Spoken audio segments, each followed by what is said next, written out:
My name is Stephen Fletcher. I'm a documentary filmmaker, but most of my working life I've been a computer programmer. For me, the love affair of the computer started at the age of 14 when I got my first computer, the VIC-20, closely followed by the Commodore 64 and then, of course, the Amiga. Now, 35 years later, I want to take you on a journey back to the birth of the home computer by following the Commodore story, discovering the origins and what led up to the Commodore 64 being the best ever selling computer in history. It's remarkable that in my lifetime, technology has advanced so much. From computers once the size of a room to mobile phones that fit in your pocket. You don't have to go back too many years and computers just didn't exist. But now we find computers filling every aspect of our lives. We will be traveling around Europe and across America, interviewing many legends from Commodore and Amiga. $500,000, March 7th, 1984. You invented something that changed my life. And there's a bunch of Z8000 programmers, looking like I just shot a sheep or something. On the other side, rather than panicking because your ball grid array or something was inverted and there's nothing you can do about it. A meeting with Jack Tramiel was often called a Jack attack.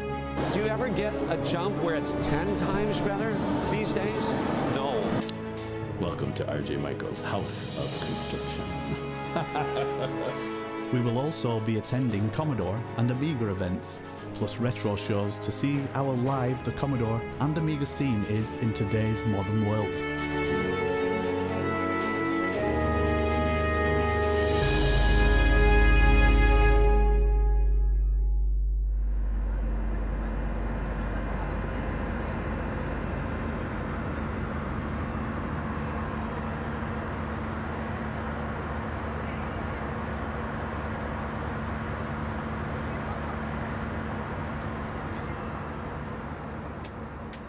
Arriving in San Francisco, we're going to be doing the Commodore Story documentary, and the first thing we see is from a museum, and it's all about the typewriter, and potentially the first chapter, the first part of the documentary we're going to call the Typewriter Man, because it's all about Jack Tramiel and where he came from, and here we are. Yeah, thanks a lot.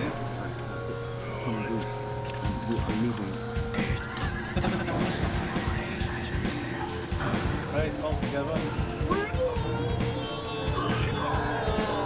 300 feet, turn right towards San Francisco.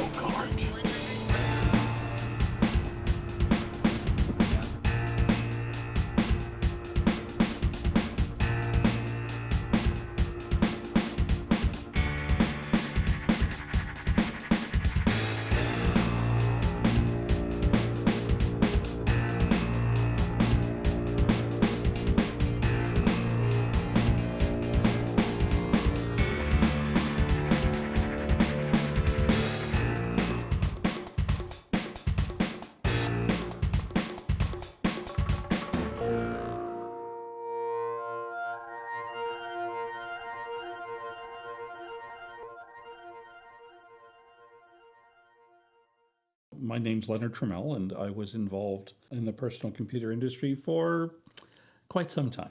I was on the team that developed the Commodore PET, and then actually went off to graduate school and didn't have any direct involvement in the VIC-20 or Commodore 64. Had some indirect work with some of the engineers and marketing folk, and of course with my dad. The way Commodore got into the computer business was completely by accident. So let's take a couple of historical steps back. My father, when he left the U.S. Army, had some experience repairing typewriters. He was trained to do that in the Army. And one of his first jobs after leaving was he got the contract to continue doing the typewriter repair for the Army base. And his business went from repairing typewriters to importing and selling typewriters. And then from typewriters into other office equipment like adding machines, and then from adding machines to electronic calculators. This is where Commodore started. Jack Tramiel made these things and made his money with it. Interesting story about this piece of equipment. Everybody knows that Jack Tramiel didn't have really a lot of interest in the computer business. He wanted to sell calculators like this one. And a lot of people will recognize this specific clicklet keyboard. And it was Chuck Peddle who engineered the first computer for Commodore. But because real keyboards were really expensive at the time, Jack Tramiel decided that this keyboard should be used. Virtually every calculator was designed around a calculator chip produced by Texas Instruments. And our friends at TI decided that they wanted to get into the calculator business. So they produced calculators and sold them for roughly the cost that they were selling the calculator chip for, which drove everybody out of business. My father said, so he told this story a couple of times, and he said that in his mind, his reaction was, well, they can die, but I'm not going to die that easily. Being a Holocaust survivor, survival was an important thing for him. So he found a calculator chip company, or a company that made calculator chips. And it turned out they were not doing all that well financially, and bought them. And one of the projects that this company was involved in was a little thing that he knew nothing about called a microprocessor, the MOS technology 6502, which was probably the most used microprocessor of all time.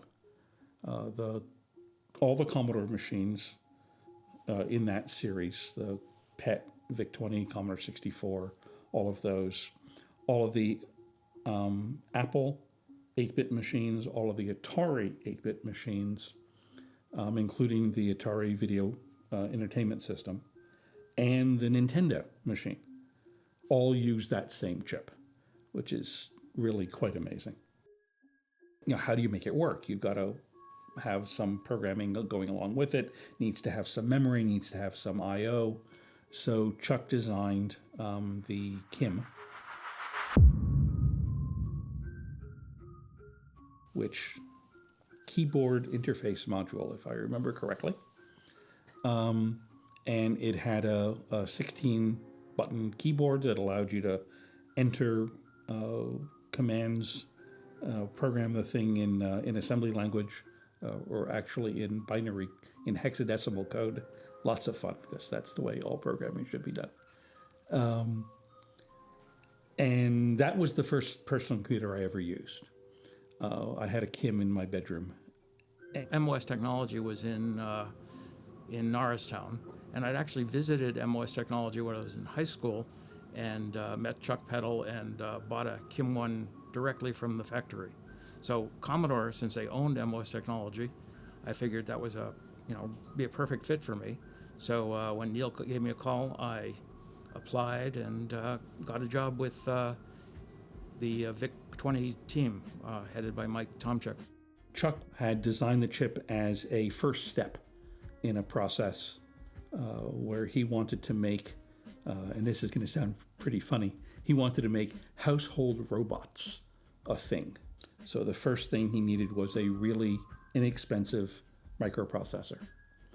And he met with my dad and said, I'm going to make this computer. If you want Commodore to make this computer, I'll work for you, and Commodore will make this computer. Dad said, okay, let me think about it. And he came home and spoke to me and said, I have no idea what he's talking about. Come meet this guy, talk to him about it, and tell me what you think. So this, punk kid at 20 goes to meet the designer of what is probably one of the most influential pieces of technology ever, Chuck Peddle, the designer of the 6502. And Chuck and I sit down in a booth at a embedded computer system fair, and they had as an example of a marvelous thing you could build with this, a pinball machine. And Chuck and I sit down to talk about computers, and we spent most of the time talking about science fiction. A science fiction story by Robert Heinlein called The Door into Summer, which is all about a world full of personal computers. And Chuck wanted to live in that world. So if no one else was going to make that world, he was going to do it. And the first step was the pet. So after the meeting, talked to Dad, and I said, this guy knows what he's talking about. And Commodore went into the computer business. I joined Commodore in 1981 in the United Kingdom, despite this American accent. My first computer was the Commodore VIC-20. I was 6 years old when I got that. I managed to augment my meager savings, and we went out and bought a second-hand Commodore 64 for my birthday. I got my first computer, home computer, which was the Commodore 64. My first computer started with a Commodore 64. I remember Christmas morning, 1988, I think it was. I unwrapped a Commodore Plus 4. For me, my brand spanking new Commodore 64 computer, eager to go downstairs and play on it in the lounge. Unfortunately, being Christmas Day, there was a James Bond film on in the afternoon, and because we were a one TV family, I had to wait until that had finished. We are here in Atlanta, Georgia, and my first computer was a Commodore 64. I wrote a lot of music on the C64 back in the 80s. I had a real synthesizer sound chip, the SID chip. I was like, besides myself, I had to have one. I'm from that little window of people that worked for Jack Tramiel and then worked there after Jack Tramiel left. So I call this a Commodore a Greek tragedy in 3 acts, and I'm from Act 2, right in the middle of it. Jack's past was known in the company, but not in great detail, at least not generally. I mean, people knew he'd been through a tough time in Germany and got his start in Toronto and so on, but it wasn't a topic of general conversation. His experiences in the Second World War were rather horrific. So he often told the story of, I guess it was September 1st, 1939, when the Germans invaded Poland. He remembers seeing these squadrons of airplanes flying over, and he thought that was really cool, and he went outside and saluted. He didn't think all that highly of them after they came into town. Lodge was very close to the border, in fact so close that they wound up annexing that part of Poland into Germany. All the Jews were rounded up and sent to live in one particular section of the city called the ghetto. Conveniently not too far from the Jewish cemetery. And it was basically slave labor.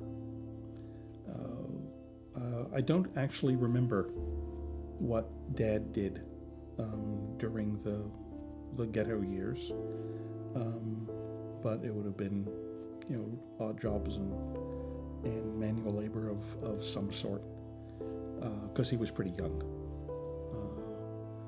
And then the Lodge ghetto was one of the last, if not the last ghetto in Poland to be liquidated and sent, have all of its, we'll call them inhabitants, sent to Birkenau, a huge camp, part of the Auschwitz complex, where people were sorted out into those who could work and those that couldn't.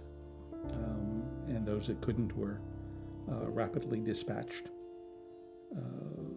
He wound up going with his dad to a work camp named Ullum, just outside of Hanover. And it's funny, he said that he remembers trying to never talk about this as we were growing up. So as far as he was concerned, he never mentioned it. As far as us kids were concerned, they talked about it all the damn time. Because and there's nothing inconsistent about that. Because there's not a lot of story of that level that a kid can tolerate. And compared to what was, bubbling in his mind, I'm sure he said nothing. Very emotional, really hard to get through. But at the end of the war, he was deathly ill, too weak to move. So as the Americans were advancing into Germany, the Germans said, okay, they're coming in, they're going to kill everyone. So if you want to live, come with us. And everyone that could move got up and left, went with the Germans, and when they were out of town, they were all shot.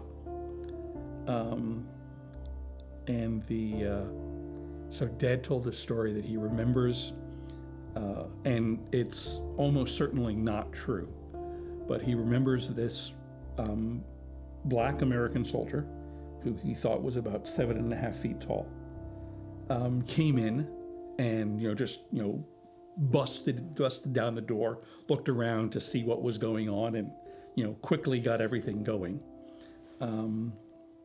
People in that squadron said there were no blacks. Memory is a funny thing. And very quickly, medical attention was given. The people were taken care of. They wound up. There were a large number of were called DP, or displaced persons camps, where people were rejuvenated and allowed to heal and come back to some semblance of their humanity. And my father decided. My parents were married by this point. Decided he wanted to come to the U.S. So the guy asked him, "How old are you?" To which my father responded, "How old do I need to be?" And he said 18. He said, "Good, I'm 18." He was 17. So you may find an interesting one-year discrepancy in the year of my father's birth, whether it's 1927 or 1928. On all those papers, his birthday was 1927, because that made him 18 at the time. In fact, he was born in 1928. So he arranged to come to the U.S., join the U.S. Army. My mother came to the U.S., worked in the Army mostly because he wanted to learn about the country, learn about the people, and wanted to learn English. You mentioned Alam, a soldier from Sioux Falls, Iowa, if I remember correctly, by the name of Vernon Tott, took pictures of the camp that day. A survivor who lived across the bay in Oakland, when he retired, said, I'm going to find these guys. And from memory, drew the patch that he remembered on their shoulder and sent it off to the Pentagon and said, "What group is this?" He found out, sent a letter to that squadron and said, "Does anyone have any memories, any recollection about this?" And Vernon read the newsletter from his squadron and said, I think I still have those pictures.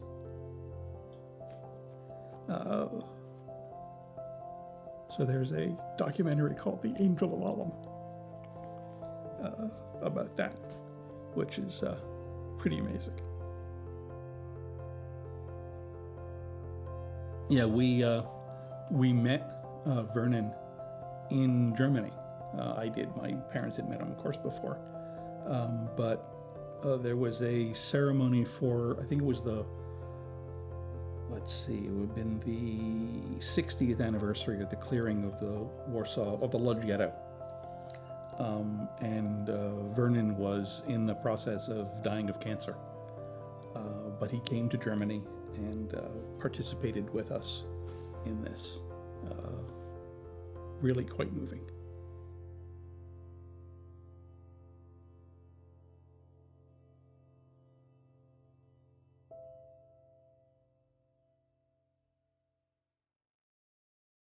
Focus on business is war. Right. Don't you want to speak about sex? Maybe later. Okay. My father, for him, business was his life. On the other hand, it was very important for him that family be supported and be involved, and he was quite keen on the idea of his sons working for him. And I went to see him, and I walked into his office, and Jack was this short, rotund, bald, swarthy, sort of had large, protruding eyes, and a deep, booming voice that actually made the walls vibrate. It was so baritone. And he was very intimidating. I don't know of many other people that could run things quite the way he did. The most surprising thing when you look at the way companies are structured between the lowest level person and the top, there's 2 or 3 levels. That's it. And no one's that far away. And this wound up with an enormous number of people that reported directly to my father. He hired me, and he said, but your job will not be to assist me. Your job will be to follow me around and learn the religion. Jack's philosophy of business, he called it the religion. There are lots of ways to run a business. And if you're going to run a business where the CEO is this warm, gentle, encouraging, mentoring person who leads people through a path of internal and emotional development while they generate a wonderful, life-changing product, great. And I'm sure there are companies that do very well under that model. That wouldn't work with my dad as CEO. In my personal job was not to tell them how good they are, but to tell them what they're doing wrong so they can improve. We live today in a different world. Oh, you did such a good job, my God. I went to the CES show. Jack Tramiel was on the stand. He was barking orders to everybody. He was quite aggressive. I had about 30 seconds with him, and I just said, hello, I'm David from the UK. He shook my hand and then dismissed me with his eyes. My father was put in touch with a financier in Toronto by the name of Irving Gould, who I think that time got 20% of the company. Very bluntly asked him one day, I said, Irving, I know you're a wealthy man. Obviously you invested heavily into Commodore and other companies. Would you mind telling me how you made your money? And I thought he was just going to throw me out, but he didn't. He said, yeah, I'll tell you. And I'll tell you exactly the words he used. He said, David, I took the best piss of my life. And I just stood at the urinal, and a young man came in, and the young man's going, said, well, these guys have invented a system of 20-foot and 40-foot containers that can get picked up and carried on lorries, and they can get put onto special container ships, cargo ships. And he said, and I just brought to my company, to the table, the opportunity to have the rights for North America for the containerized, and they've just turned it down. And Irving just said, you've just found your man. Commodore programmers put together a game called Jack Attack, and they named it after Jack. At Commodore, we have something that's sort of urban legend and yet has its basis in truth, and it's called a Jack Attack. And Jack Attacks can actually occur one-on-one, right? Where you might say, I just can't work this way. You'd be the president of Commodore and say, I can't work this way, and Jack would say, well, then don't. That meant you're fired. You're just out. We lost an entire office one time because they wanted royalties. I went to lunch, I came back, I looked at the 12 offices, and they were all empty. I went up to the receptionist and I said, "Where's the marketing department?" And she's looking down. She's looking down and writing on a yellow notepad. And she said, "Oh, they're gone. Jack came and fired them just before lunch." The Jack attack. I have no idea where the term came from. The first time I heard it was long after Commodore ceased to be. But as I said, when my father was displeased, he made no secret of it. I remember as early as the times I was working in the warehouse, that I would be, in the warehouse, moving pallets around, and I could hear Dad yelling in his office, and I knew someone had not done exactly what he wanted. Jack was thought of as being ruthless sometimes because he held you to your word. A young engineering manager once promised to deliver something to him, and he wanted 6 months to do it. So he built up a staff of 30 people and he started working on it. 6 months later to the day, Jack showed up and said, "Is it done?" The engineer said, "No, we had some complications. We won't have it done for another 6 months." Jack fired everybody and closed down the operation immediately.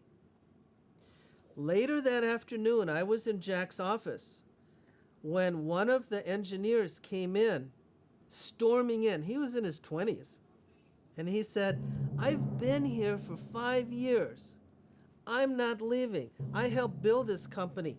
I'm going to sit in the hallway if I have to. I'm not being fired." And Jack said, "Fine, go find yourself another job." And you know what? If the 29 other people in that group were smart enough to come and do that, they would still have their jobs. If he thought you were giving him nonsense, he would let you know at usually fairly high volume levels. Along with percussion on the nearest horizontal surface. So, and when he was displeased, it was obvious. If you were emotionally resilient enough to handle that, and to realize that the criticism was not criticism of you as a person, but criticism of the job you had done, and could grow and learn from it, then you wind up with a group of people that will work very well under those circumstances. My best Jack story happened in Germany. I had one of the Mercedes for the show, and my job was to chauffeur Jack and Sig around. They'd spend a lot of time talking, spend a lot of time touring the show, spend a lot of time in bars. So one time they'd both gotten really drunk. So we were both singing in the backseat, singing German songs. They were having a great time. And Jack told the story of how he built this road that we were on because he was a prisoner of war in Germany. Everyone talks about him designing all these machines, which he neither designed nor actually knew how to use.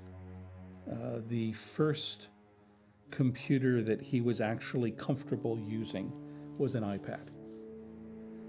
And when he got comfortable using it, he just took to it immediately.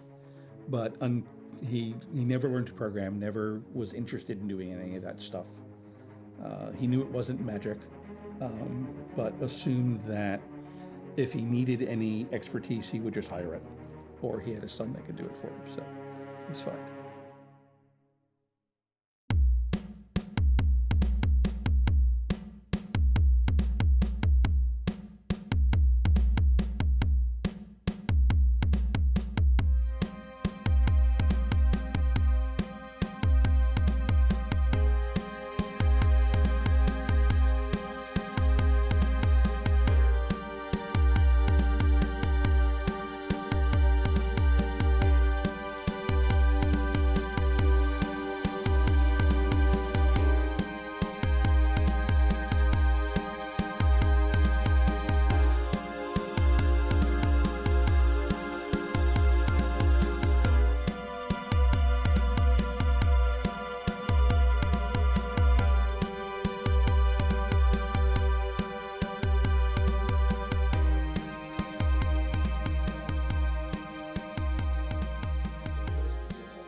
My dad brought home in 1977 a Commodore PET 2001. Much like the gamers today that spend all their time in their bedrooms, that's what I did with a PET. My first computer was a Commodore PET 4032. My first experience of computers was the Commodore PET.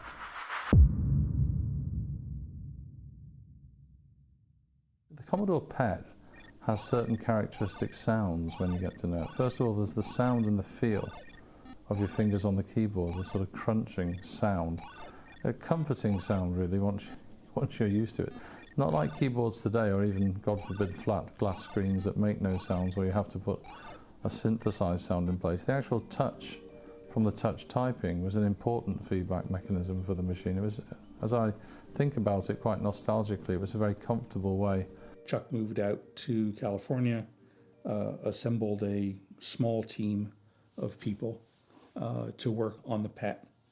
He did an awful lot of the work himself, but there were a few incredibly talented engineers involved, Chuck and me. Chuck knew that it needed to come with a programming language so that you could use it fresh out of the box. And the best one available at the time, and to some extent the only one, was Microsoft Basic. You know, Gates comes in and says he wants $1 a machine. And my father's response was, I'm already married. So he offered Bill what at the time must have seemed like an enormous amount of money, $50,000, which he took. A couple of years later, Bill is walking around with this entourage of Japanese businessmen, and he comes up to the Commodore booth. If you typed Wait 6502, the next number would be the number of times the word Microsoft was printed on the screen. And that's what he expected to happen. Instead, the machine just hung. And I leaned over to Bill and said, you know, there's nothing at that address. It's just going to hang there. And he gave me the if looks could kill look. And I realized what he was doing. He said, your BASIC has been incredibly important to the success of this machine. It's a great product, and I'm really glad we have it in our computers. And as a result, he let me live. You may remember, first thing one of these machines did would say Commodore BASIC with so many bytes free. So we loaded a program that would read the number of bytes free off of the screen, decode that. If it wasn't the right number, it meant that the memory had failed its online power test. So the very first PETs actually self-diagnosed, which was pretty remarkable. The first model PET had this little, as they call it, chiclet keyboard with the little plastic things that came off on your fingers, and a cassette tape. The next model had a larger full typewriter space and keyboard, and then you would use an external cassette drive. My main sort of single contribution to the system was the graphics character set. And the only instruction I got from Chuck was 4 of those images have to be hearts, diamonds, spades, and clubs, because I want to play blackjack. I think the goal was to have the machine running for the winter CES, Consumer Electronics Show, which didn't work. We eventually figured out what was wrong.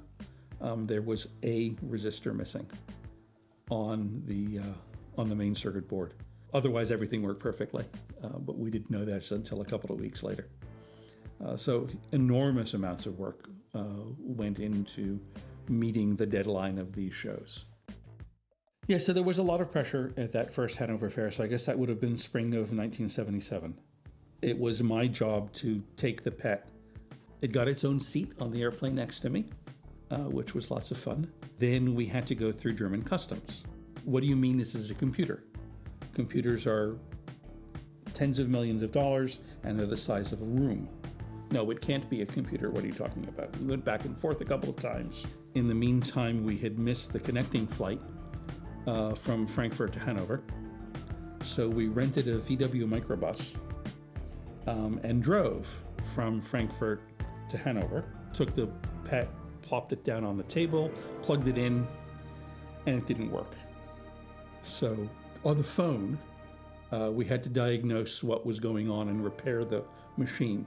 Got it working, and that was a lot of fun. VIC-20 with 8K expansion probably could have got away with it at the time, so that was all good. Just fat graphics. Yes. We like the fat graphics.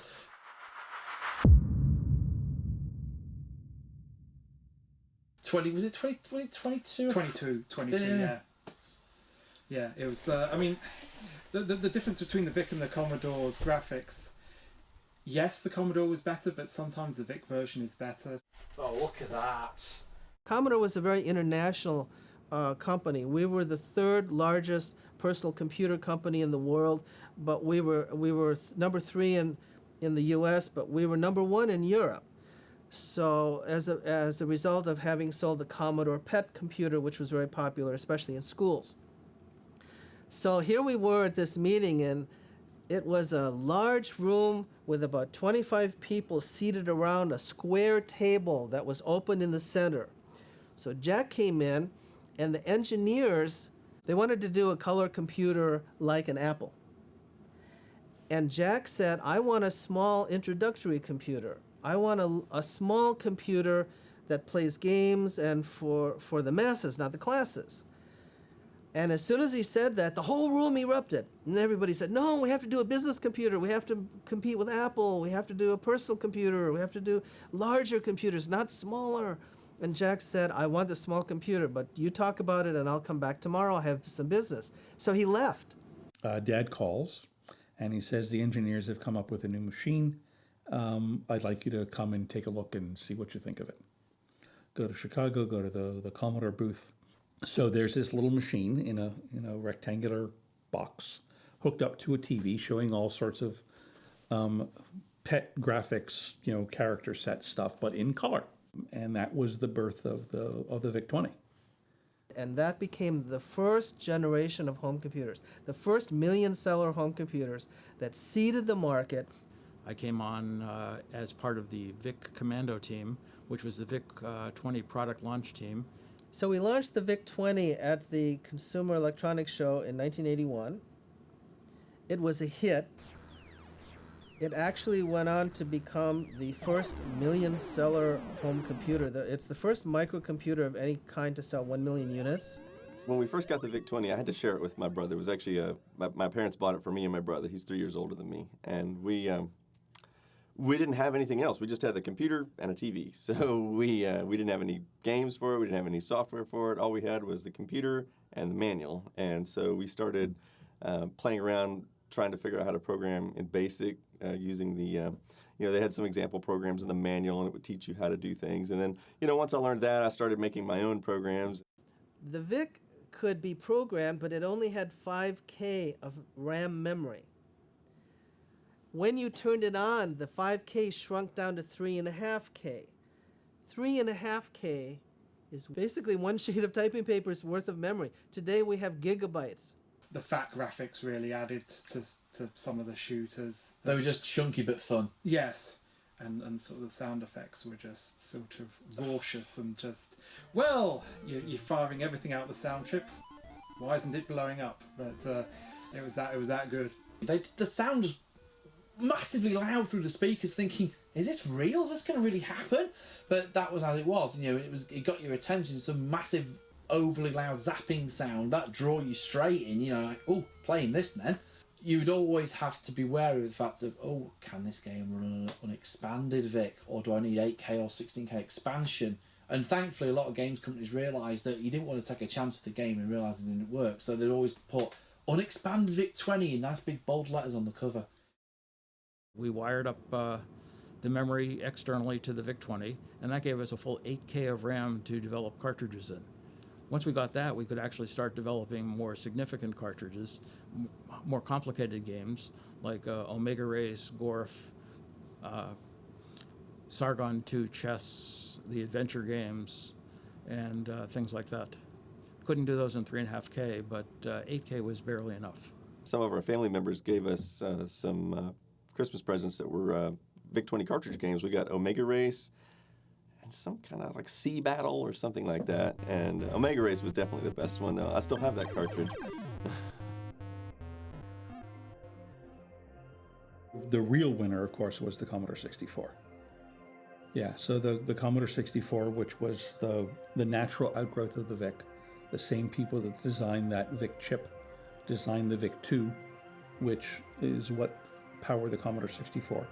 And then it had an absolutely brilliant sound chip.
That was a long drive, about 10 hours, right?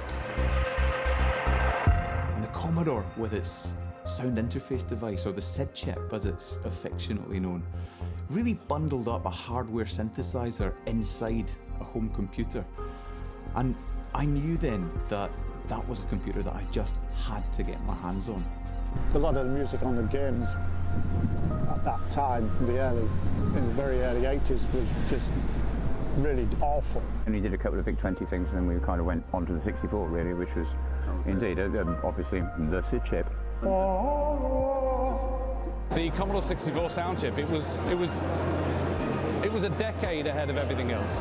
So even to the stage of where the Amiga came out, the Amiga couldn't do the sounds that the Commodore 64 was doing. It was that good. I just had to choose the C64 because of the 64K memory and the fact that it had a sound chip where none of the others did. Hearing a piece of Rob's. I think it was his arrangement of English Country Gardens was it for Hover Bother or something like that?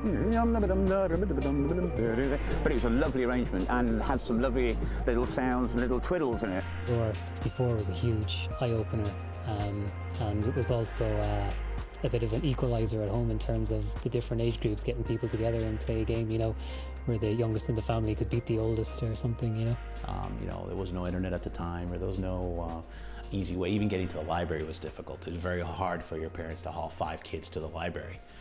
But, there was these gems of resources that we would find just on trips to the grocery store. I knew there was a bookstore that was nearby.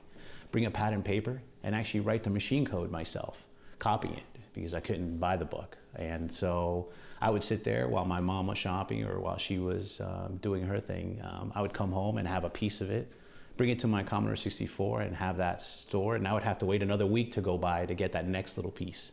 First Commodore 64 for, I think, 3 to 4 years, and bearing in mind it was second-hand anyway, but it got to the point where it would only load games if the cassette deck was upside down, and sometimes I had to bang the computer on the desk to get it to work. I guess I was seating the chips back in their sockets, but as a 12, 13-year-old, I had no idea about that sort of thing.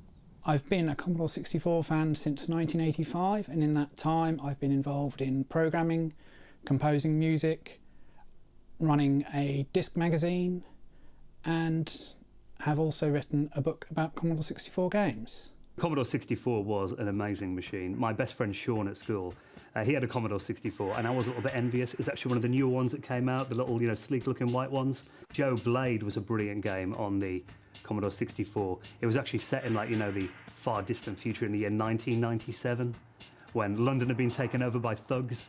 And we got really far in that game, and I remember we actually left this Commodore 64 on for about a week because, we didn't want to lose our high score.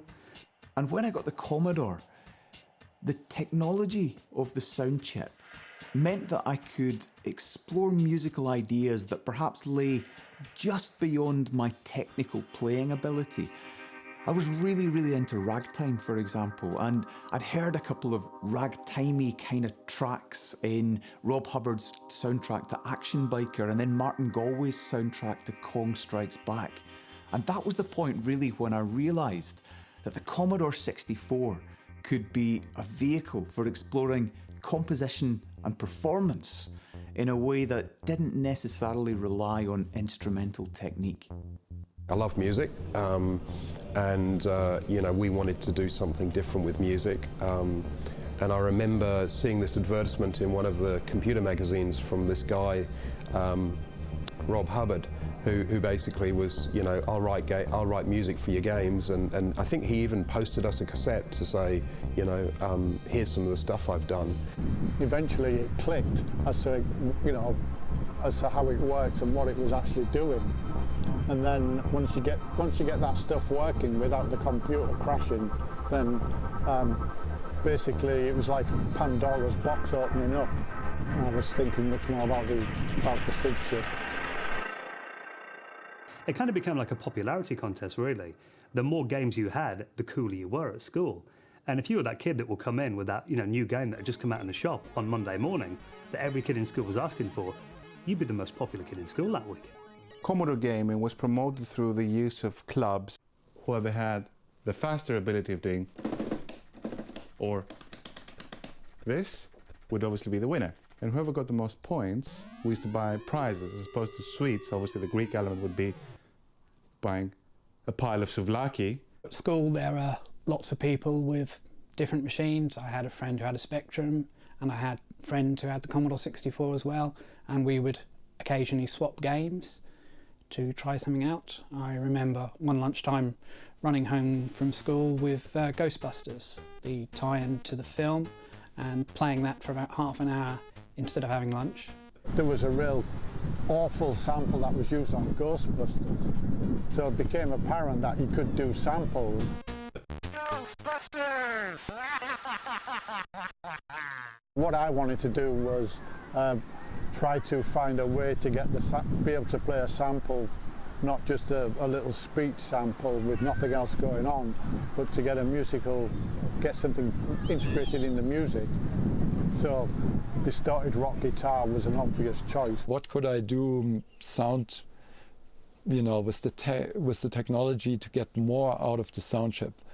And one of the things that I developed was sampling. I realized you can play the SID voices, the 3 voices, while the sampling plays over it.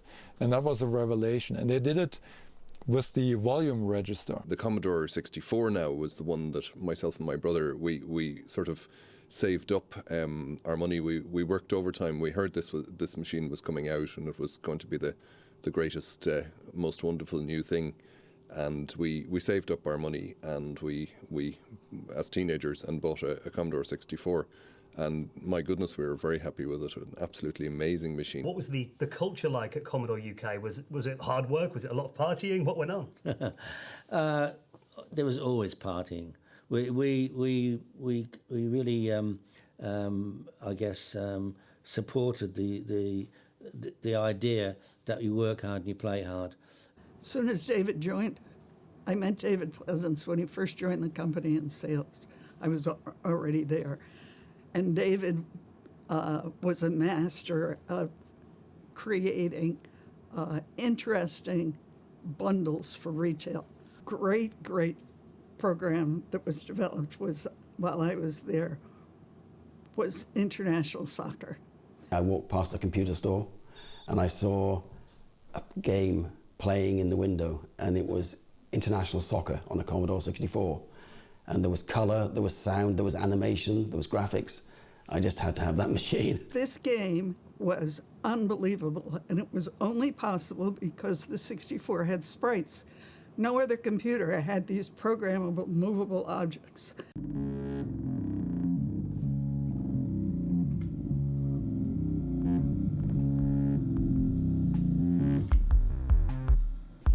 So the SID station was a project at Chalmers University of Technology where a couple of guys had this course to make something that involved programmable logic. And they had two ideas. One was like a MIDI-CV converter and the other was something called SID-O-Mania.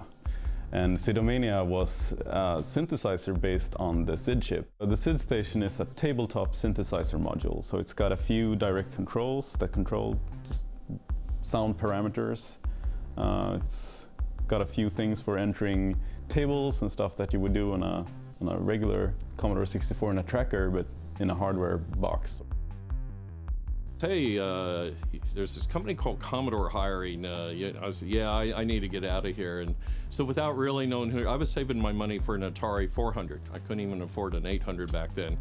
So I didn't know much about Commodore, and I was about to become an Atari fan, but that stopped the day I got to Commodore.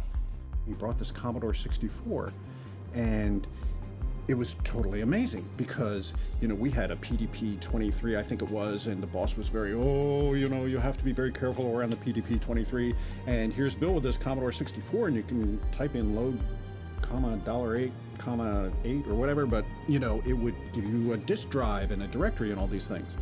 And I was like, you know, working on computers seems a little bit more interesting than building scales. So I go to interview with Bob Russell, who had, worked on parts of the VIC-20 and C64. And, it's going okay and stuff, but then at one point he said, why am I load X immediate 02? And I go, A502. And he looks at me and he goes, then I'd store immediate, I'm like AD0109. I'm muttering the opcodes that I know from having worked on the 6502 so closely. And I saw his body language change, he's like, okay, we'll have you down to the plant type thing.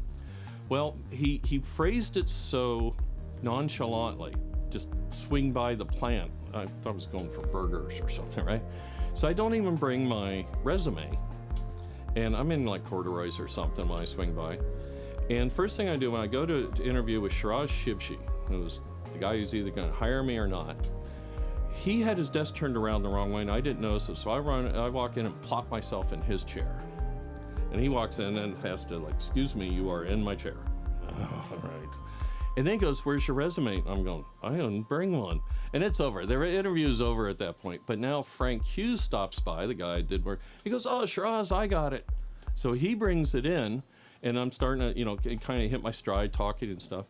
And I just happened to mention the vibrating wire technology. In other words, one of our competitors. But I went into the detail, if you say you're a satellite, you better be able to talk satellite. Well, I'm weighing instrumentation, so I better talk it. And what I did there was I said it uses a reference weight versus a regular weight, and it can even work on the moon. And Shiraz looked at me and said, you meant mass. And I was hired because he got to correct me. I was early enough when I joined Commodore where we were still up in the MOS building. And so it's these tiny rooms painted psychotic blue, and there was 3 engineers in there, and if you didn't need the door, you could have put a 4th engineer in there. And none of us cared, because there's a chip fab right below our feet and stuff. So that's where I did what became known as the TED series of computers. I did that while working at the MOS building. And then after we moved down to Westchester into that huge facility there, we got Headley and a guy named Terry Fisher, Fish, who joined us, and he did all the PC boards. So we had the cream of the crop of the scale company was now down here. One of the very first tasks I was given came from a guy named Andy Finkel, and he told me to rewrite the cassette loader code for the C128 to make it run faster and run better than the code that was used on the C64, but he put this one perverse constraint. You cannot move any labels. So every label in the assembly code had to stay in exactly the same place because Andy was of the opinion that programmers would randomly jump to any label that had gotten out there and they were all public. So it was a very odd thing to have to do, but that's what I ended up doing. The John Lennon-looking guy from the outside was there, and that was Bill Hurd. And he proceeded to ask me some technical questions about saturation limiting diodes on the input of op amps, and also about Laplace transforms, which he didn't know how to do. And I was like, yeah, so I think we had a really good interview. And sure enough, a day or so later, they called me in to visit Commodore on Monday and offered me a job on the spot. I had the long hair going, so I looked like Floyd the drummer off the Muppet Show, the way he walked. And so, so I was unlike most people, because in California I might have been more normal, but here out on the East Coast, our engineers had actually turned into a pretty stodgy bunch, and I was able to help turn it back into Animal House, and then we had fun. A guy I used to work with was a guy named George Robbins. He was a character. I say we lived at Commodore. We worked at Commodore. We would go home at night and at least sleep in our bed, occasionally take a shower and show up the next day. George lived at work. George had 2 cubicles where the rest of us had 1. George had a nest. George had managed to get caught once driving a car with no driver's license, an expired registration, and no insurance. I parked the truck against a telephone pole. After the cops were done with me, and I'd taken care of a little detail, like call Headley. So he gave me a ride to Commodore. Not long after, I became known as the resident Commodore person. So George just decided he was going to live at Commodore. Greg Berlin and I had discovered that down in the factory area, up like in this weird sort of mid-floor area in the factory, there was a place where they would stash all the Herman Miller furniture to improve our offices by putting up doorways and things that weren't ever supposed to be there. And George had done the same thing, only even more so, that he had kind of made himself a little room that he could close off, which we called his nest. Yeah, well, I was the one that coined the phrase nesting. Whereas I had the air mattress and stuff, George would sleep in bubble wrap. And then he'd get up and he'd be walking around and he'd have these red rings, blinking his eyes and stuff, but he'd have these little impressions all over his face from the bubble wrap. And when you went to look for George, because he didn't always sleep in the same place, you'd look under something and see like a foot sticking out of bubble wrap. It's found him, it's literally like a mouse nest at that part. So we called it nesting. I kept a sleeping bag. I could sleep under my desk when I needed to, but I wasn't planning to live there full time. But George kind of was, and he'd also take sort of sponge baths in the bathroom. We didn't have a shower, so yeah, he was kind of a character. I mean, that's just part of it. George got paid in cash. He didn't have a direct deposit, and at some point they found out that he had like 6 months of uncashed paychecks in his drawer in his office because he was never leaving, or maybe to eat he'd drive. All of us had cars and we'd go out. And we're all in our 20s and 30s, and we're getting paid good money, we think, and we're doing okay. And George has decided he needs money, and he reaches into his pocket and he pulls out 6 months worth of paychecks. What the hell is that, George? He's like, oh, I need to cash all stuff. Because he needed to deposit, because he didn't spend any money, because he didn't have any expenses. He lived in the building, right? So he had this huge pile. He filled out 6 months of paychecks, and of course I'm sitting there going, oh man, what I could, we're all like, wow, that's a chunk of change, So he was forced by personnel to open an account with direct deposit because I guess they didn't like the idea of checks not being cashed. Yeah, it was funny. You could come up with a lot of different George stories if you thought about it. Yeah, George was a character. We were to go to CES, and George was an engineer, a key engineer on the product. Actually, it might have been when the A500 came out. And the mandate came down that everybody going to CES had to wear a suit. So you had to have a tie and a suit, and you had to look good. And all of George's attire were blue jeans with battery acid holes in them and ripped T-shirts, just because he didn't feel that dressing up was sort of his thing. But he wanted to go to CES, and so he needed to get a suit. So he goes out and he buys this synthetic material polyester suit, sort of tan colored, right? And he's got the suit. And so now we're in the labs and we have to figure out how to get to CES. So the rest of us have this thing called luggage that we put our clothes in.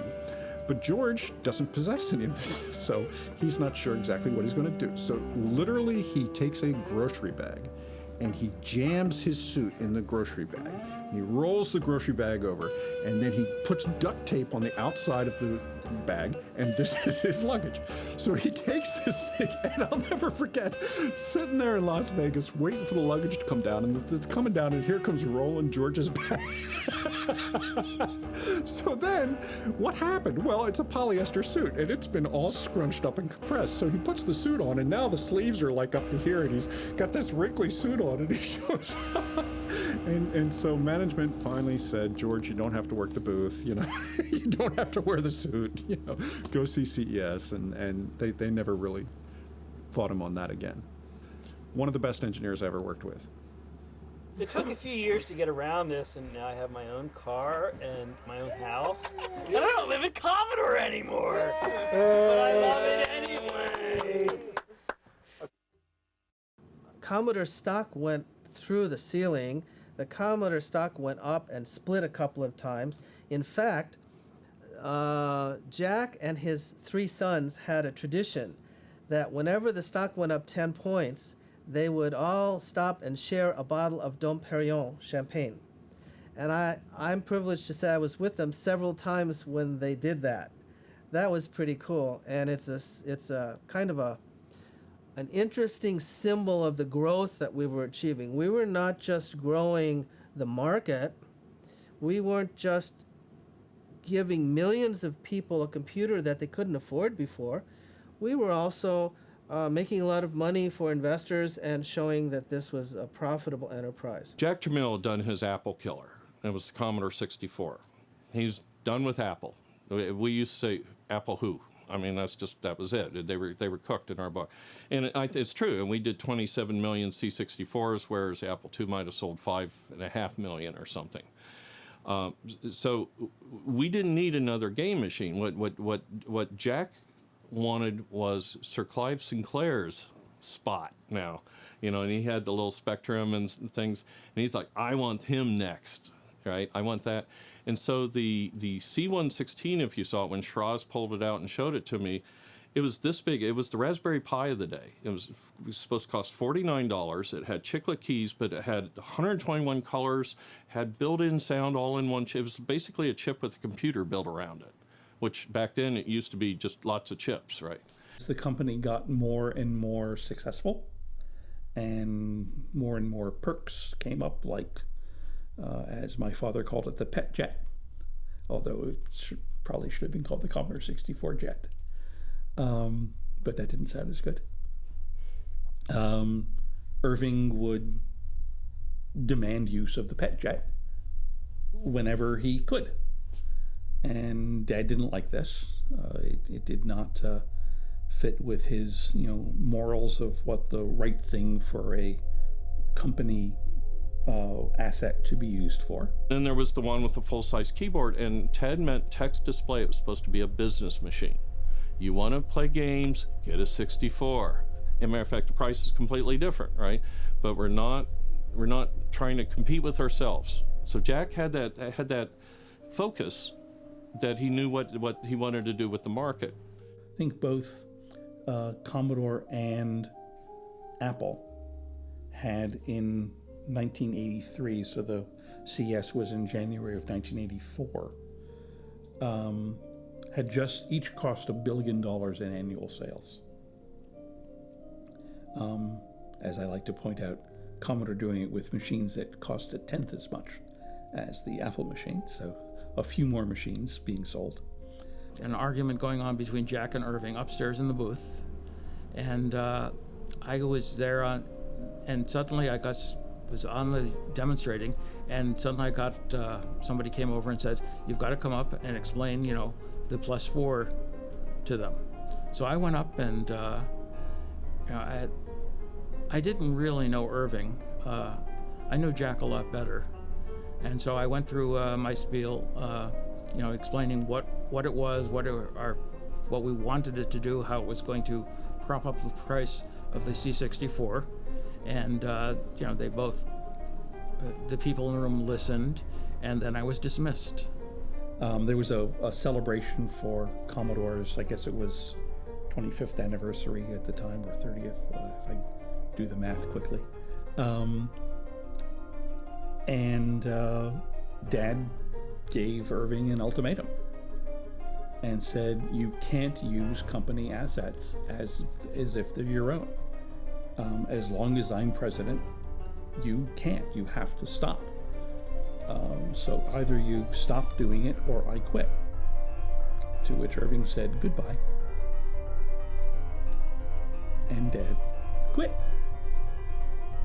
Just, left the room and quit. Walked by my wife in the hall, and looking rather stern and upset. She was kind of shocked, and he just quit. There are all sorts of stories. I think the official Commodore story is that there was a board meeting in New York a couple of weeks later where they fired him. I'm pretty sure he wasn't at the meeting. When Jack leaves, and he leaves literally at a CES, Jack has a disagreement with Irving Gould. They part ways literally at the CES show. And at that point, Ted literally died because now there is nobody to focus all those things. The new generation Corvettes. So the three of us got together and bought him one of these Corvettes at that same Consumer Electronics Show. And so Sam and Gary drove it down to Las Vegas for that same show. And unbeknownst to us that this whole quitting Commodore thing was going to happen, we were going to give him this fun present. So Gary arranges to have the car parked in the front of the hotel, and then they went outside just on some pretense. And Dad walks out and sees the car and goes, "That's it. That's the car. That's what I want." And he walks up to it and he goes, "It's the right color and it's got all the right, it's got the right wheels and the right interior and the right everything. And this is perfect." And Gary reaches into his pocket, pulls out the keys and says, "It's yours." Yeah. And then a couple of days later, he quits and hops in the car and drives home. I didn't really know him. I'd seen him a couple times, but Jack was still there. He didn't leave until after Consumer Electronics Show that January. A couple of weeks after that is when he left. So yeah, so I was there basically for the tail end of the Jack Tramiel era. It didn't really have an impact. A lot of the people who had made the Commodore 64 had left a long time ago. But without Jack around, the sheep started multiplying. Without a wolf, right? And pretty soon we're stepping in sheet shit everywhere, right? So, and meanwhile, we go from a core of about 12 people, 8 to 12 people doing all the work. The department blooms up to 50, and it's still the same core of 8 to 12 of us doing all the work. They didn't know that a new computer, you have to start over again, get developers on board. And this is more than marketing that dropped the ball. Anybody that had only been there a couple years thought that C64s sell themselves. They sure acted like they did. We sold 27 million. But then they upped the price for the TED series, and they called it the Plus 4, and it became $300. Well, it was designed to be $79. So that thing now dies on the vine. But what that shows then is, with Jack, we had a focus. He didn't think a distributor should make any money off hardware, and he didn't think we should make too much money off hardware. He thinks you should have a good price for a good product, but not overcharge. And distributors like, well, we want to make. No, he said, no, you'll make that on the software, but you don't make it on my hardware. So and he would enforce that. So without him doing that, then here's a $300 thing. Why is that? So he gets 100, he gets 100, and he gets 100. 50 top executives, engineers, and marketeers at Commodore all walked out of the company in 1 week. It's as if we set our time clock 6 months. We never talked to each other. The 6-month point came. We weren't happy with what we saw at the company. We weren't being allowed to develop the new computers that we had in mind. We had a lot of new stuff and prototypes in development. So we all walked out. Greg Pratt, the president of Commodore USA, me, all the Vic Commandos, many of the engineers, the whole infrastructure just walked out in 1 week. I jumped ship to what had been called the D128. And there's a story with the day that happened. But we ended up in engineering deciding to do the C-128 because no one stopped us. This wasn't from on high. This wasn't, there's our project plan for this year. A couple engineers, I sat down at a table, I threw away the old guy's design because just wasn't going to go anywhere. Used a little grid paper and hand drew a schematic that became the C-128.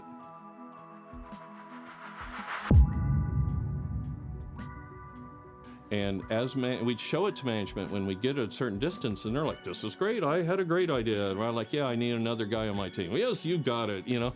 And so we marched it downfield by building up resources and things. But it's like we told them it's now called the C-128, you know, because we decided, it was us that decided to make it Commodore compatible. It's Commodore 64.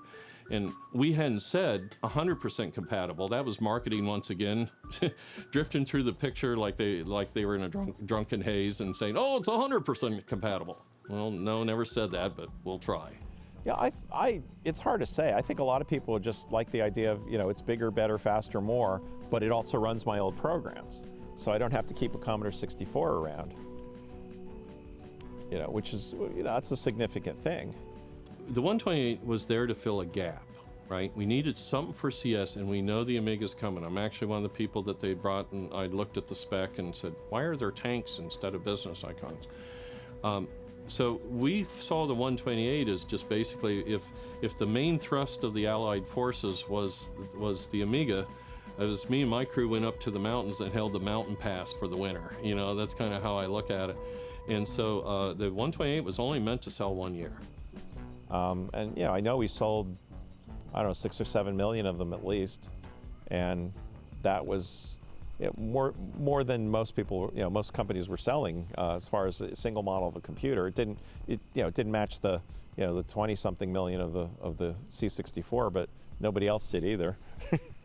There was supposed to be a C-128D, and that was my favorite computer. It was supposed to come out at the exact same time, and that's the one with the built-in drive, the keyboard clipped up under it, and it didn't get made. I didn't know it didn't get produced until after I'd quit, because I kind of wandered off after and I was burnt. I was just fried. I had used a lot of me up in a very short period of time.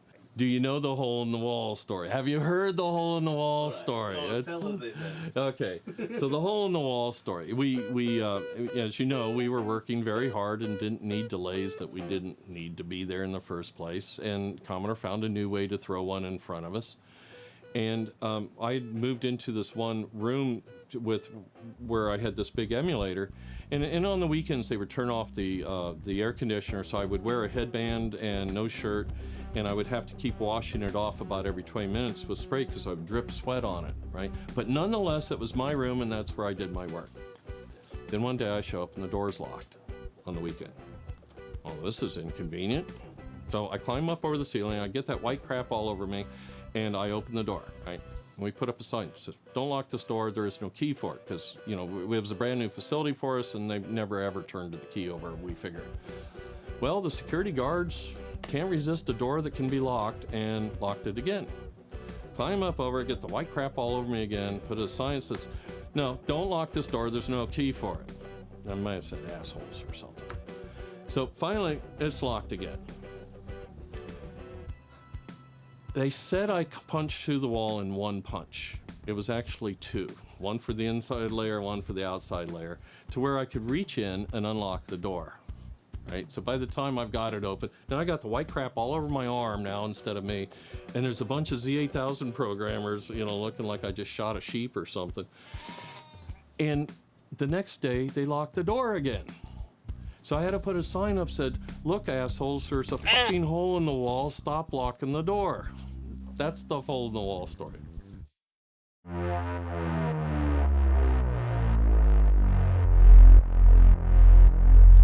You don't get to bark. We're doing something important here where no barking is important. Are we rolling? Welcome to RJ Michael's House of Construction. You know, you probably won't be able to get to show any of the house, will you? So I can see it right now. Yeah, oh good, okay, well. I'm RJ Michael, and I was one of the original engineers that invented the Amiga computer a long time ago. And since then, I've done a lot with my life, I've done a lot with my career, and managed to go a lot of places. But I gotta tell you, that Amiga thing stands out as one of the most precious and special periods of my life, and I think the thing I've created that I'm most delighted about. When I first got into Amiga, I was a very young kid, and this was a fantastic escape, and that machine I absolutely loved. Sound in the Amiga was a bit of a game changer. So for the first time, video game music and computer music began to sound like production music. And when I saw the specs of the Amiga and some demos and stuff like that, I was like, this is the next level, you know. My love is the Amiga 500 and the CD32. I got an Amiga 1000, and I was probably mostly known for doing the Buttbrain Mega Demos 1 and 2. Yo, check this out. The first time I played the Amiga was when my cousin had it. My cousin was 4 years older than me, and so he had this Amiga, and I remember going up to his house, and it was just like this magic. I'm at the University of Illinois, and I'm an English major. I'm studying to get an English degree. Not sure exactly what I'm going to do with it. Literature, maybe, writing for newspapers or magazines or something like that. But I didn't want to do literature. I didn't want to write for magazines. I wanted to write books. I wanted to do my own creation. But I was afraid of being a starving artist, and that I was going to go out into the real world and be unable to be really successful and have a great income, yada, yada, yada, all the things that I had been taught that I really wanted, which turned out to be not true. But I was scared to go out and get out into the real world with an English degree. And I had this amazing, fateful afternoon that I'm sitting in the computer lab and I'm about to graduate, and I'm worried, what am I going to do out there in the real world with an English language degree?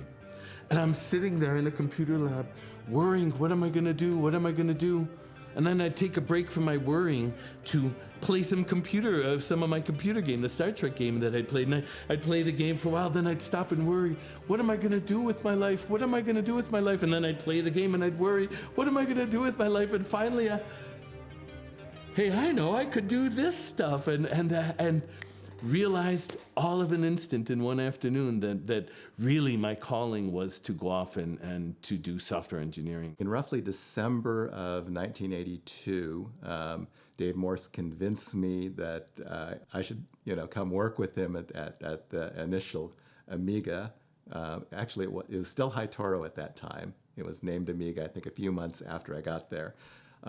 When I got there, I was the first technical employee of any kind there. Dave had 8 other marketing and salespeople working on the game controller and other things to prep the channel. Jay Miner officially couldn't be there because part of the deal was that he would stay at Zymos and finish the pacemaker. So I arrived there by myself, and then later on, Jay and Joe DeCure would stop by, and the team of the 3 of us were given a room with 3 very large wall-sized whiteboards to come up with a product. Not only was working at Williams Electronics an amazing experience because it gave me this opportunity to really express myself as a computer scientist, but also as an artist. I'm a storyteller. I love creating music. I love creating graphics and special effects. And it was a job that allowed me to tie all of that together and do something. But even better than that, I met a fellow there that got connected shortly after that with this new company out in California called Amiga Computer. Dave Morse basically told us what the channel was, what he wanted to put in the channel, and we were given pretty much a clean slate to do it. He wanted something that could produce animation more like the cartoons kids saw on TV. And so we started on the whiteboard just drawing boxes, and one of us would throw up an idea, and Jay would shake his head and say no feasible. Of course, the 4th person in the room was Mitzi, Jay's dog, who would actually sit there watching. You know, the stories are that we would look at Mitzi and Mitzi would either nod or fall asleep, and we would use that as a cue to the design. And the original Amiga that I saw in the block diagram had game controller ports as part of its design, and all of that, it checked out as a proper game system, but it also had these extra capabilities. And it was that more than anything else that inspired me to join the company. Because the game stuff was interesting to me, and to create a game platform, I probably would have said yes if it was just that. The Amiga is sort of the child of Commodore and Apple and Atari. Jay and Joe DeCure had worked in Atari, and of course they knew about the sprite engines that were in the Atari VCS. The chips they had worked with were the 6502, which had come from Commodore, of course, Chuck Peddle's chip. And then I had worked at Apple and learned the tricks that Woz and Burl Smith used in the Apple II and the Macintosh. And of course, the work that Lisa had reinvented from the Xerox Alto. So we sort of combined ideas from that whole ecosystem of computers that had come before. And I think that was one of the reasons the Amiga turned out so well, the cross-pollination of ideas from multiple predecessor designs. What I saw more than anything else was the quality, the strength of the people that were putting together the company. And yes, the engineering staff was superb, and I was easily convinced by people like Dale and Dale Luck and Ron Nicholson, and of course Jay Miner. But the business people really believed and were extremely well experienced and had the right know-how and the right enthusiasm to be able to make the thing happen. And so I said yes to joining Amiga Computer. I'm the chairman of the Dutch Commodore user group. Our club is more than 35 years old and still alive and kicking.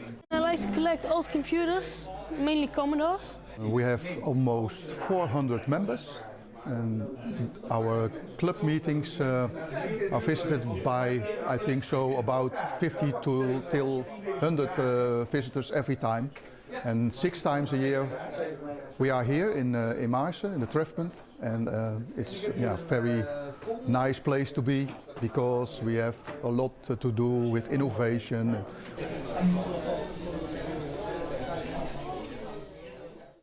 Somehow Dave Needle got introduced to us as a consultant who possibly could help with some of the general hardware design, logic design, and chip design.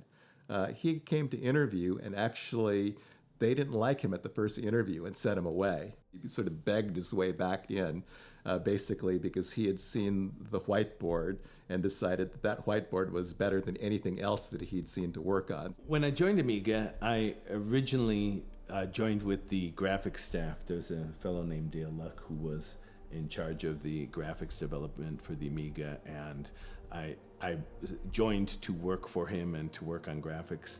When it worked out well. But as time went on and as the company continued to grow and to develop, I ended up taking on more and more responsibilities for running the team with my boss at the time. The technology these days is to put billions of transistors on a chip. A few decades ago it was millions.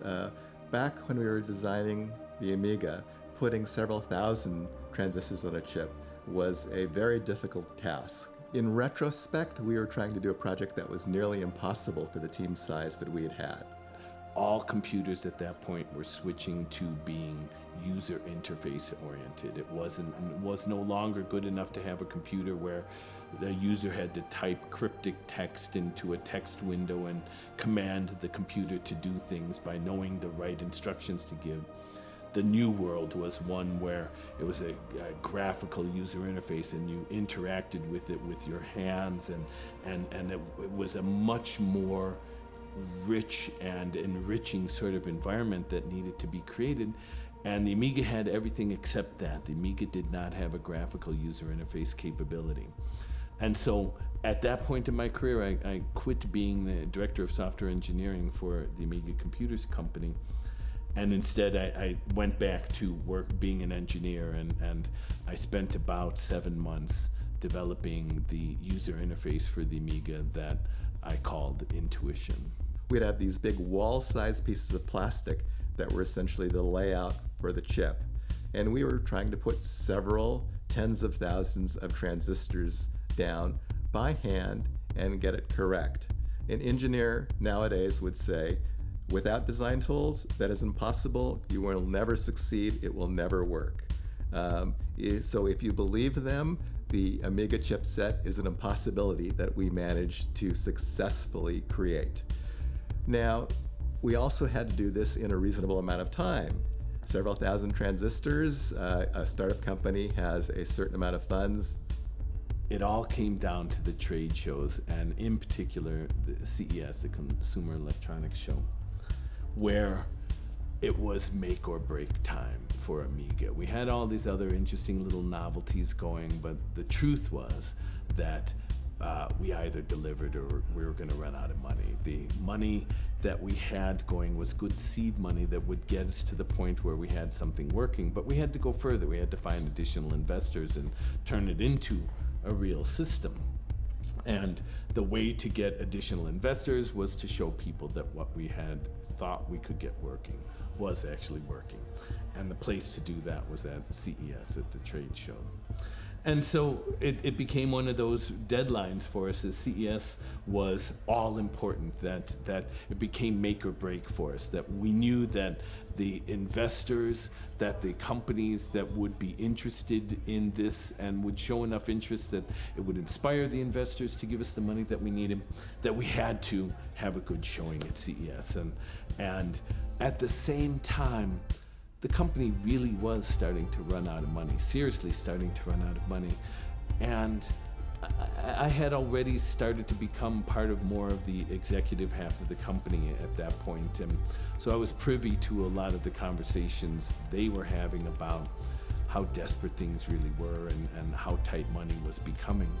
But in general, this wasn't being discussed with the employees because we didn't want people to feel panicky and nervous and not work as well as they might, or start looking for other jobs or something like that if they thought the company was going to fail. And so they kept it low key. They didn't talk a lot about how important these trade shows were, but we all sort of knew. And I wasn't all that comfortable with keeping stuff from the employees, and so I kind of told a lot of people, to some extent, what we're up against and why we needed to deliver. Dave Morse had a trade show he wanted to target, and so we rushed ahead with the design. And as we were coming up to one of the early trade shows, and we were both realizing how desperate everything was, and that we really needed to get our best foot forward, but also that we were so close, and with just a little extra work, there were so many cool things we could show. Then we ended up just working all night long. We often worked all night long, and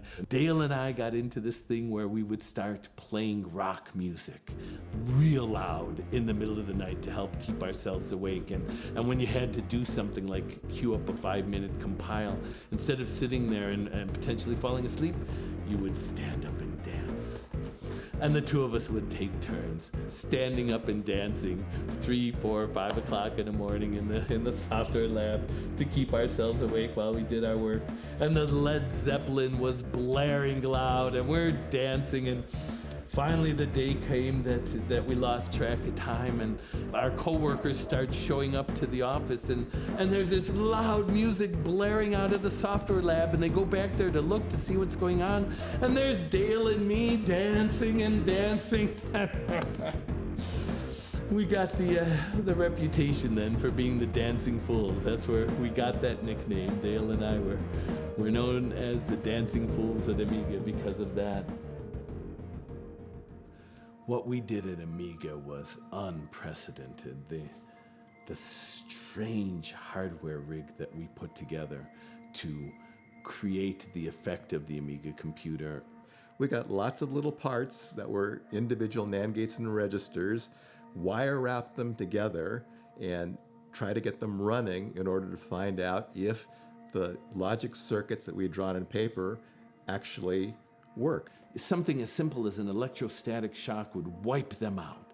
And so they had them set up on this workbench in the software lab, but they put chairs that forced you, before you could approach the chips, to walk along a certain corridor where you would step on this electrostatic pad that we had on the ground that would take static electricity away from you so that you wouldn't zap the chips. And anyone that got anywhere near the chips had to step over this pad to get to the chips. So we had this little corridor like an aisle down the center of a church going to the chips at the end.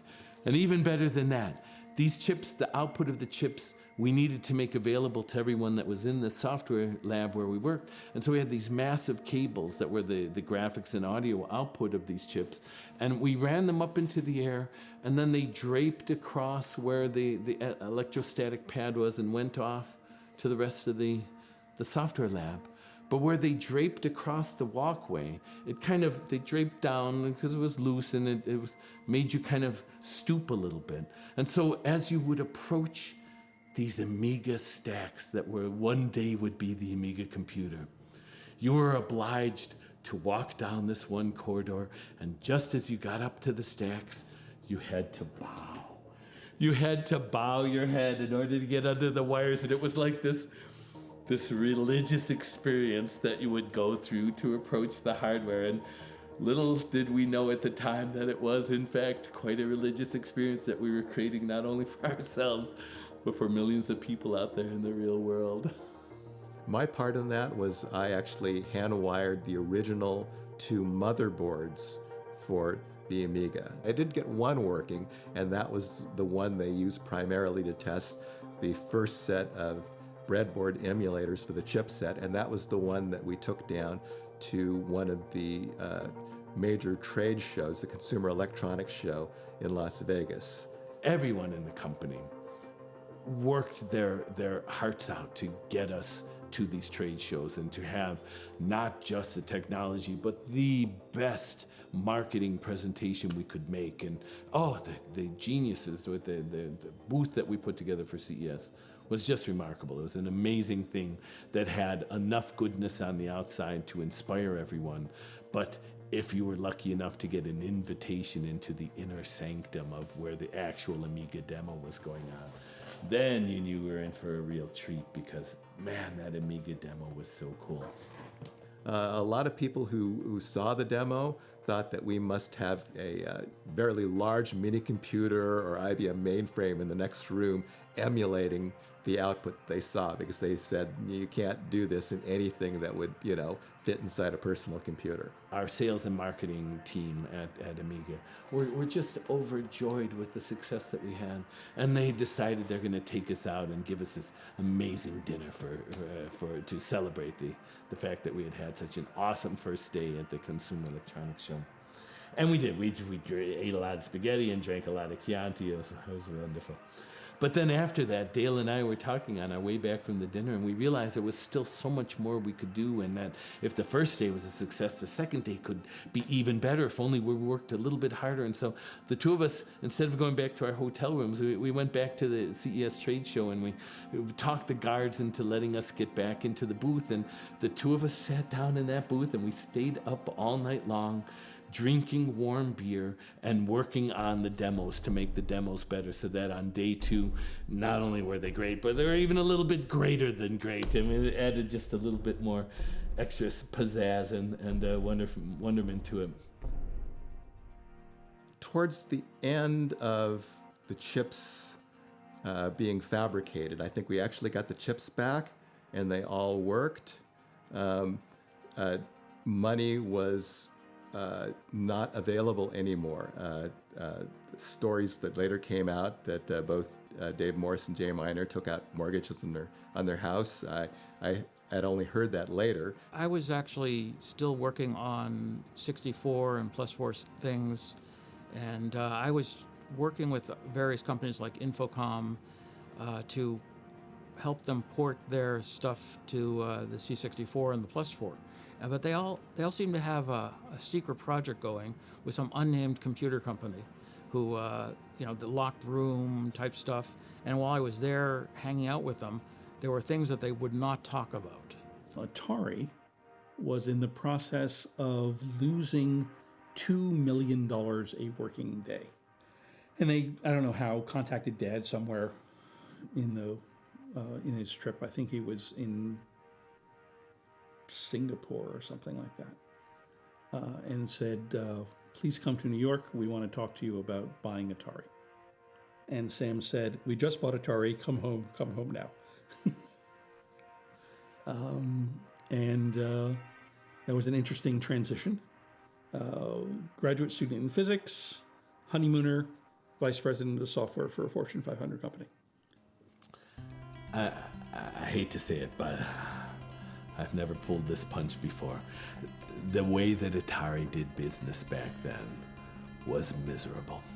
I never abided by that way of thinking about business, that way of cutthroat making money and throw people to the side, and nothing matters more than being successful at making money. I hated that. But they originally gave Amiga Computer money as a check. It was not a great deal, but it was an okay deal, and we were facing doom.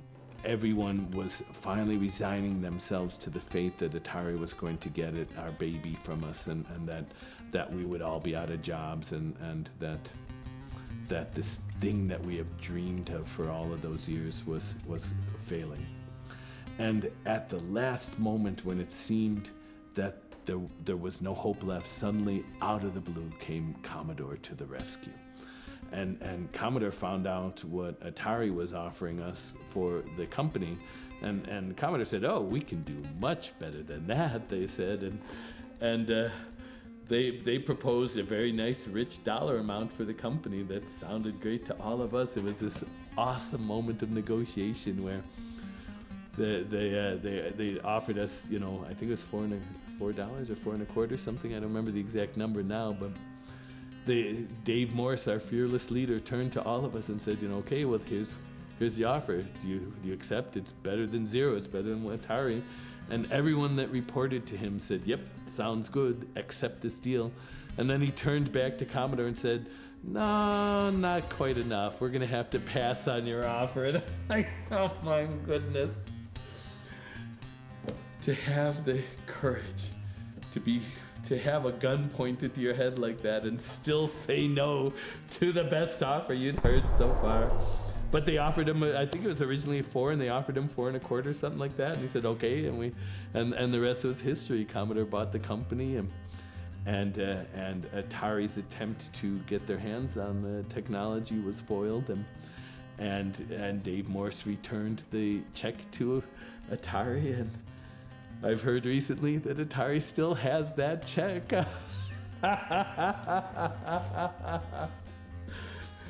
And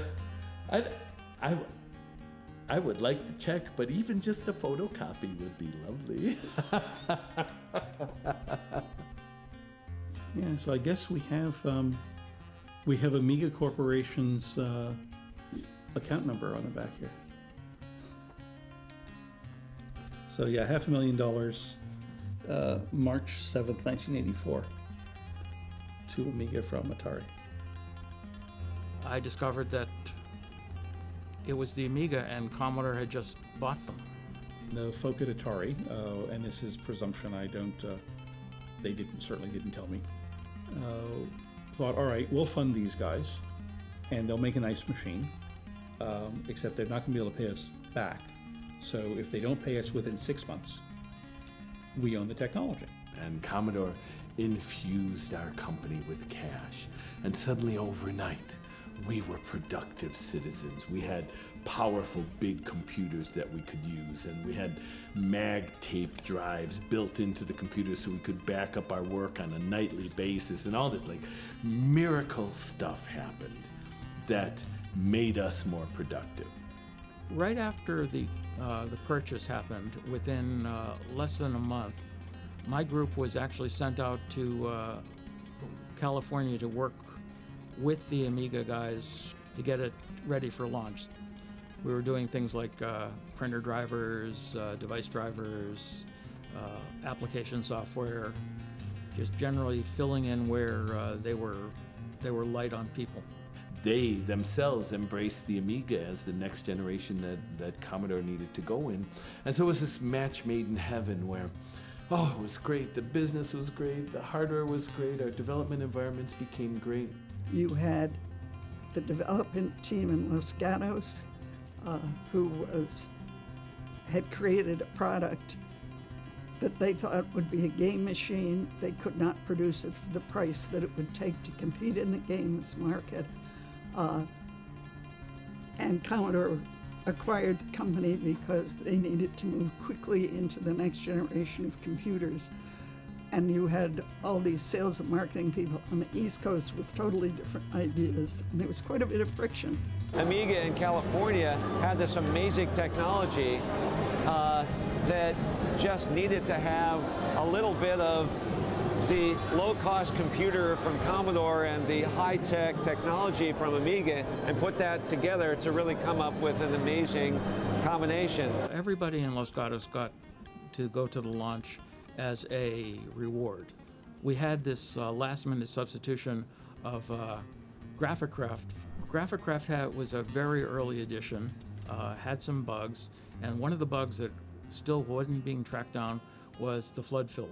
You could start a flood fill and it would flood, fill the screen, and then keep going and fill all of memory, and so crash the computer. And so, during the demo, during the training when Pariseau trained Andy Warhol, don't do the flood fill. And naturally, during the demo, the live demo, he does the flood fill. And the rows of engineers, we were all sitting together, we were, oh no, because we knew this couldn't work, but somehow it did. It did not crash the machine. And that's just one of those miracles that happen.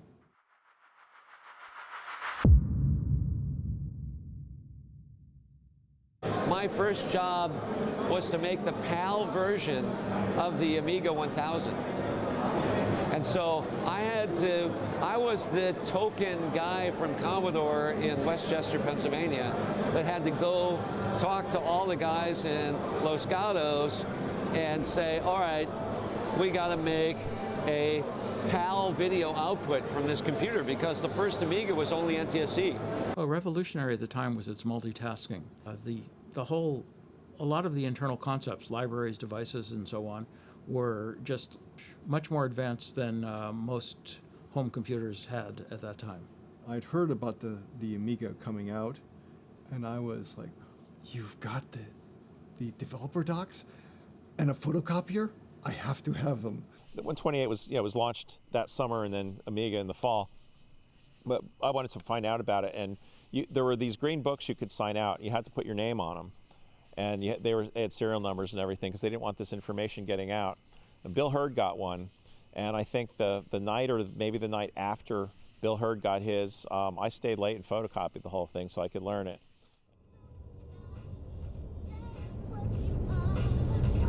Perfect.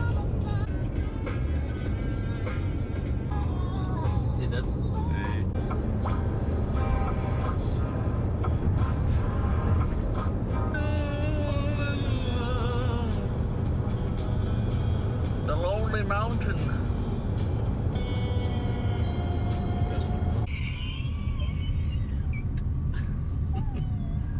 I love weed.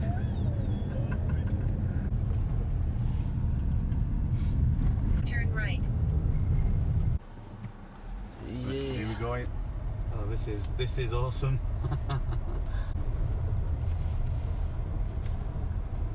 Right.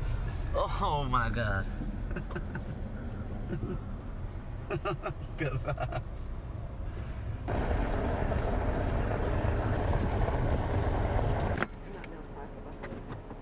Trying just to lighten it up so you can see your face. The waterfall right there. Here, we have a little house in town. Oh. This is not ready to be lived in yet. I see what he's saying out there. Whoa. So I did everything you see. Wow. Every single surface. Wow. An elevator, look down all 3 floors if I ever build a thing.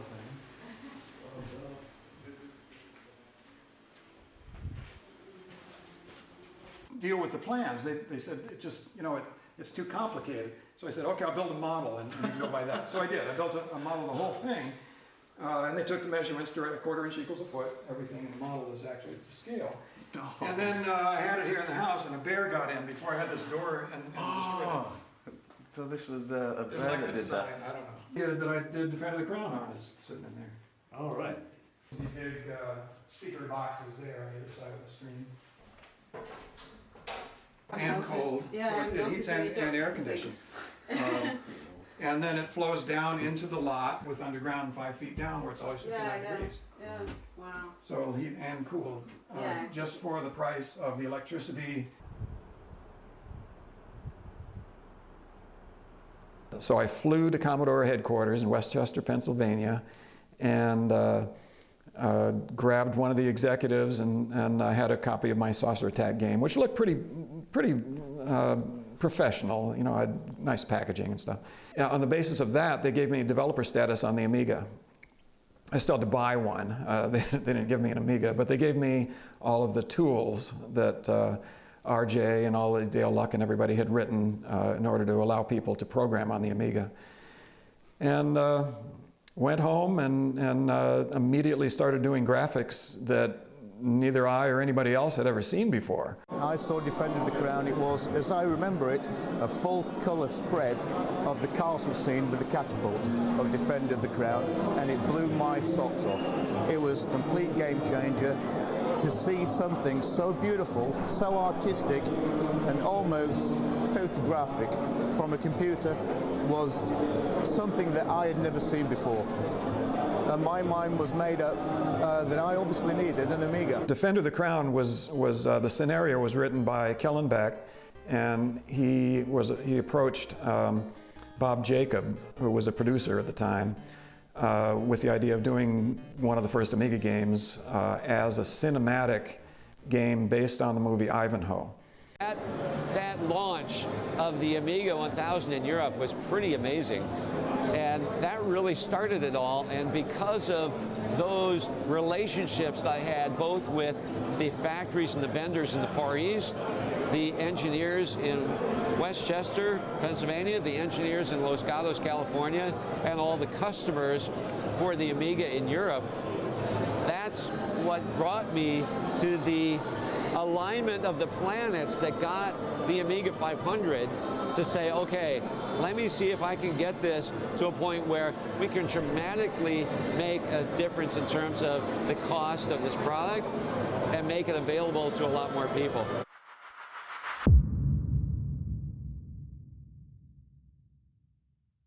Now, I couldn't afford an Amiga 1000, but fortunately, Commodore did them a wonderful thing. They introduced the Amiga 500, which allowed my mum to buy me one in 1987, I think it was. And what a wonderful machine the Amiga 500 was. It brought the power of the Amiga to the masses. It really did create a software market, a hardware market, and brought wonderful technology to the average person. Batman, of course, set the whole barometer because it was a movie that was anticipated probably like never before and probably never since, as that one particularly was. And I've got the most amazing respect for Ocean Software for having the guts to go along with that idea. But that's where the whole idea, the concept is create something which is bigger than the sum of the parts. And we specifically had the Amiga as a very small, oh, by the way, there's an Amiga in the box. It wasn't about selling. If you remember, I came up with a concept. From now on, we don't sell computers, we sell dreams. And that's what we did. Everything we produced was a dream. We had Dale Luck come to Westchester. We had Bart Whitebrook come to Westchester. So, we didn't want to lose the software guys, but unfortunately, couldn't help it. Some people moved on. There's a lot more to do on the Amiga 2000 because nothing had been done really. The 500, I think, at that point was pretty close to finished. A lightning storm in Texas. The lightning came through the phone line and zapped my 128D. Fortunately, I had insurance. So with the insurance money, I purchased my first Amiga. It was Amiga 2000. So you could say my progression to Amiga was actually an act of God. Or at least that's what it said in the insurance policy. Now, they did the sidecar for the A1000, but they wanted to make an Amiga that would just take a regular PC card and use slots that were like IBM slots. So they came up with this idea of the Amiga 2000, which at that time was really just the A1000 design with the expansion board from the Zorro added onto it. At the same time that I was working on the Amiga 500, there was a team in Braunschweig, Germany, building an Amiga 2000, because really the 1000 was trying to service two markets with one computer, and it couldn't really do that too well. You know, it was too expensive for the home and not expandable enough for a serious user. So you ended up with a 500 and a 2000, and that was really a pivotal step in the Amiga to make that successful. So you had people like Newtek that made the video toaster in the United States that could do amazing things with a 2000 because now they could plug a card in. And you had, you know, high school and college kids that could afford to buy an Amiga and get into programming or graphic design where they couldn't do that before. I ended up getting a job at Commodore, working for Andy Finkel initially. I had thought about cutting my hair before that because I had long hair at the time. It's like, you know, I think I'm just going to go down and see if they accept me as I am, and they did. So I and Bryce Nesbitt both started around the same time. When the 600 was introduced, by the way, it was supposed to be called the A300 because it was supposed to cost less. And it turns out the team of engineers that they put on designing this, cost-reducing the 600, couldn't out-cost-reduce Jeff. It's 500. So they ended up having to call that a 600 because it actually cost more. So, and they still went into production with it. But so now you've got two computers that are pretty similar, right? And how do you market that? And so the Germans saw this and they said, well, why do we need a 600 when the 500 is cheaper and does at least as good a job? When Mehdi made the decision that probably put the final nail in the coffin of Commodore, which was to launch the 1200 with AA, but not commit to enough chips to make the entire production for Christmas be the 1200. Instead, he built like 300,000 old chipset 500s, and most of which stayed in the warehouse because who wants to buy the old machine when you can get the brand new machine with more colors and faster processor and everything else? The 1200 wasn't actually available in volume until like December, and so you pretty much missed the Christmas season. So if you introduced the 1200 in November and you only had a limited supply, you're only going to frustrate people at Christmas time that they can't buy the computer that they really want to buy. A lot of things that were going wrong all at the same time in those days. And it was pretty obvious to us all. It's just, you know, you're technology people, and you've sort of gotten along thinking that every problem is solved by technology, and it's certainly not. The idea was that when we launched the CD32, which was planned for the late spring, early summer of the following year, they would have had games that were written specifically for the CD32. And then he comes and he says, I want to launch the CD32 for Christmas. And I fought and fought and fought against it. I said, are you mad? He said, what's wrong with you? I said, first of all, you're going to kill the 1200. No, don't be silly, this is a completely different product. You're going to kill it. I said, but not only that, you're asking us to launch something when there is no software written for it. And that is not good for us. That's crazy. Let's just keep it as we planned. We need the money. We're in big financial trouble. We need the extra sales. And I kept saying to him, they're not going to be extra sales. They may replace 1200 sales, but they're not going to be extra sales. He wouldn't listen. So Commodore had this nasty habit of announcing bad news after the close of business on Friday. And so they announced their bankruptcy after the close of business on Friday. Well, a good portion of us were at Mike Sinn's wedding and did not know that. You got to Randall's house and they had a news article taped on the door, so everyone who went in would notice that, note that Commodore had gone out of business the night before. We got a copy of the announcement that was made to the worldwide press. That's how significant we weren't. We just got a copy, the same as everybody else did. Commodore announces liquidation and la-di-la-di-la.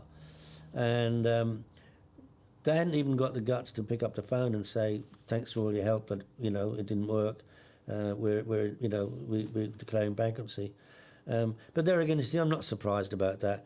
I didn't have any regard for the management. I said, apart from I had a fair fondness for Irving Gould, but I had no regard for the management side of Commodore International, and so I'm not surprised at how they handle things.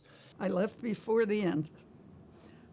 I was lucky. I got out while there was still severance money. My stock options still had some value. And not only that, but I left and went without paying admission to the Software Publicists Association meeting. And I went into a multimedia conference, and I was sitting in the audience, having been Multimedia Personality of the Year in the UK a few years before. And there's this panel discussion, and the moderator at the end of the panel says, Gail, we have the mother of multimedia applications sitting in the audience. Gail, is there anything you would like to say? And I thought, So I took a deep breath, did one of the hardest things I've ever done in my life. I stood up and said, yes, I'd like to say I'm looking for a job. And I got one. We were able to create a machine that was low cost, so very powerful, took the industry by storm. For the longest time was the video editing platform of the world. And that's what we wanted. We wanted to create a machine that anyone could use and that anyone could afford, that anyone could understand, but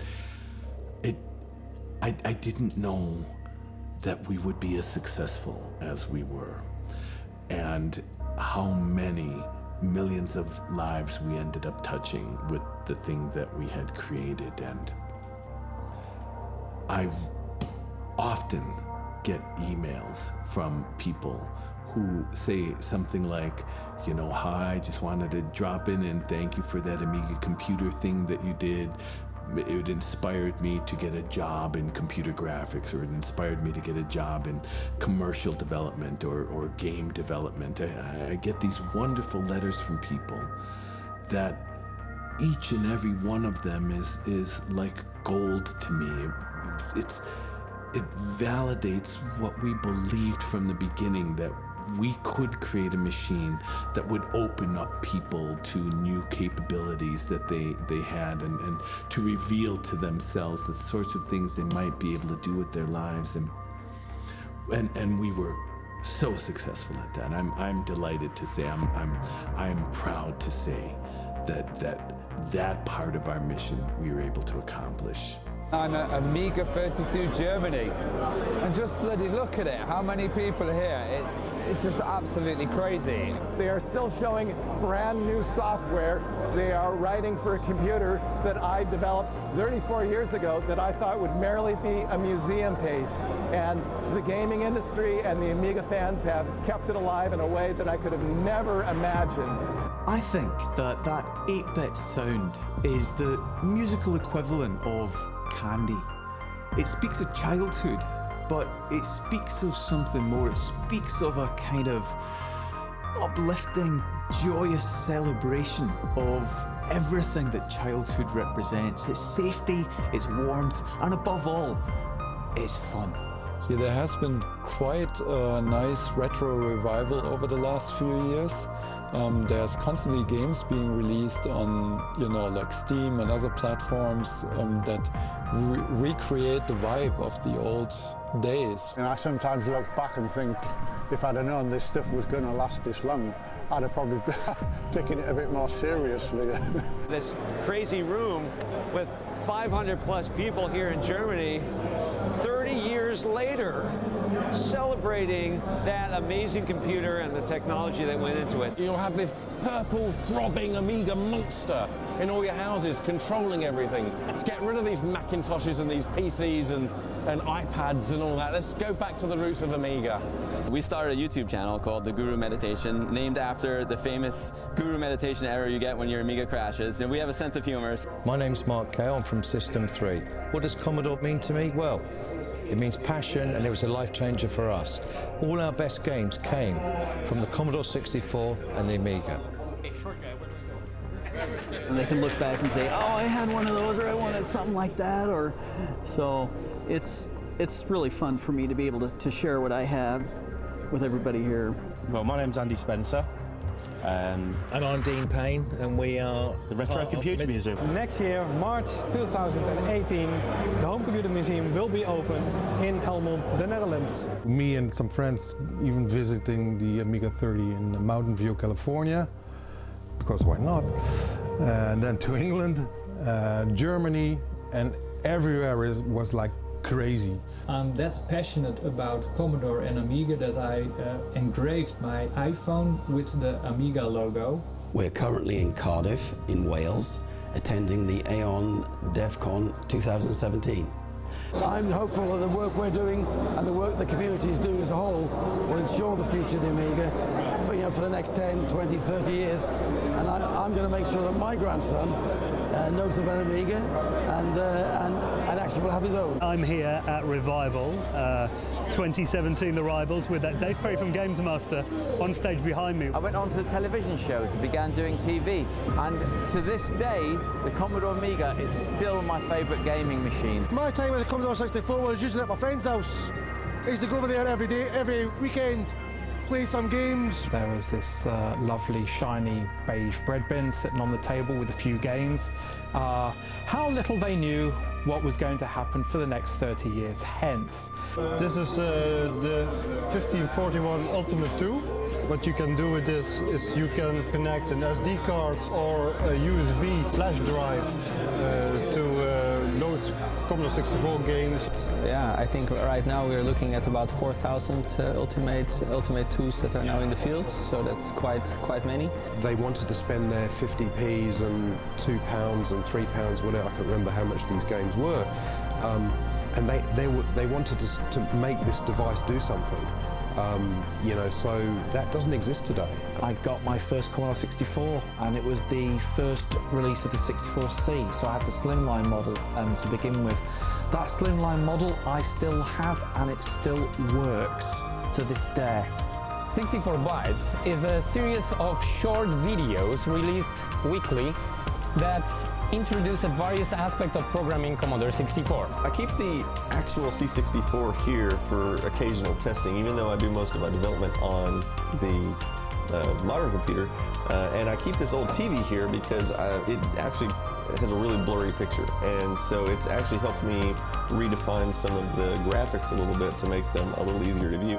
This is where Mega comes in. This is the original C65, as mentioned, the one the Zediago demo was coded on.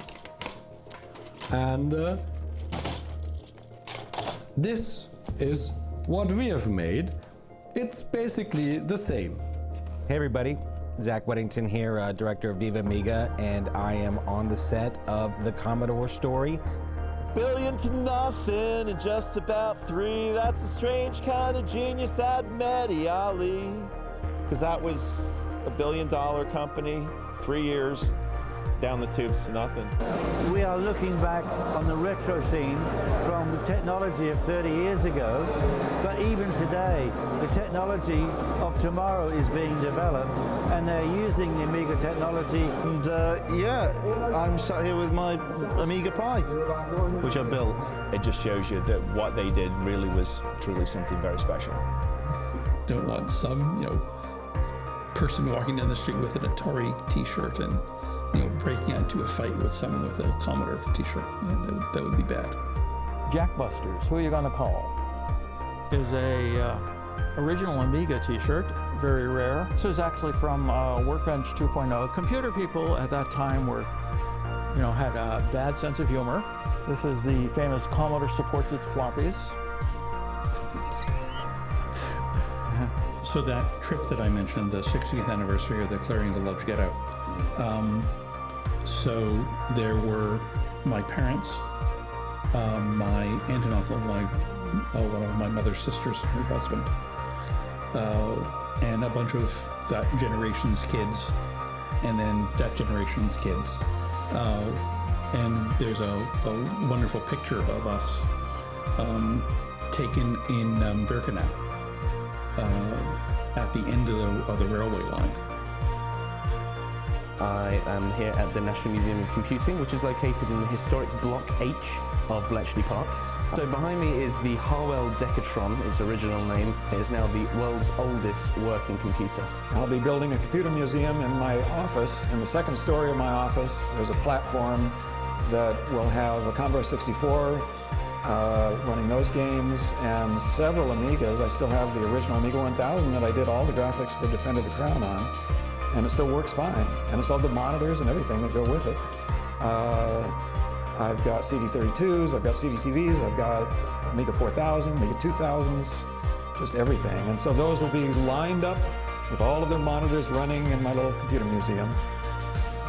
So I can, anytime I want a bit of nostalgia, I can just go up to the second story and take a look at that. Commodore indeed was a pioneering company and changed many, many lives, including mine. The retro scene over the last few years seems to be growing and growing. And, all I want to say is you should embrace your inner 8-bit and 16-bit passion and continue on the retro ride.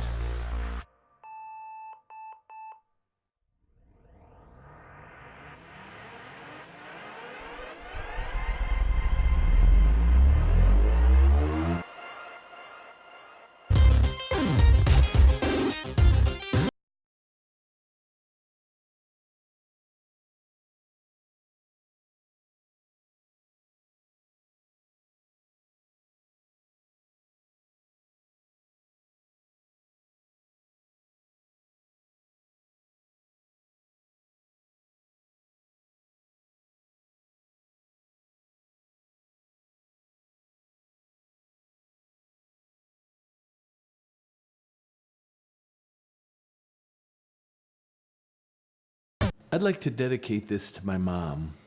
Without her, I wouldn't be here today.